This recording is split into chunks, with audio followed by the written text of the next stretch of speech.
Chocolate అంటే తెలియని వాళ్ళు ఉంటారా? కానీ మనకి దాని గురించి ఎంత తెలుసు? ఈ కాలంలో అందరికీ, ముఖ్యంగా పిల్లలకి చాక్లెట్ అంటే ఒక సాధారణమైన తినుబండారం. కోకోవా గింజల నుంచి చాక్లెట్‌ని తయారు చేస్తారు. ఈ గింజల్ని దాదాపు 3000 సంవత్సరాలకి ముందే ఉపయోగించడం మొదలుపెట్టారు. కానీ ఆ కోకోవా బీన్స్‌ని ఒకప్పుడు డబ్బుగా ఉపయోగించేవాళ్ళట. కోకోవా గింజల వల్ల మనకి చాక్లెట్ ఒకటే కాదు, ఇంకా చాలా ఉపయోగాలు కూడా ఉన్నాయి. అవి వేరే వీడియోలో చెప్తాను. అసలు చాక్లెట్‌ని కనిపెట్టిన కొత్తల్లో నీటిలో కలిపి తాగేవాళ్ళట.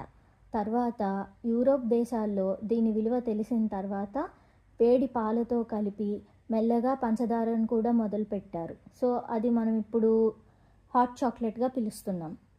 తినే చాక్లెట్‌ని దాదాపు 300 సంవత్సరాల తర్వాతే కనిపెట్టారు. అంటే సుమారు 19వ శతాబ్దంలో అనమాట. అంతకంటే ఆసక్తికరమైన విషయం ఒకటి నెక్స్ట్ వీడియోలో.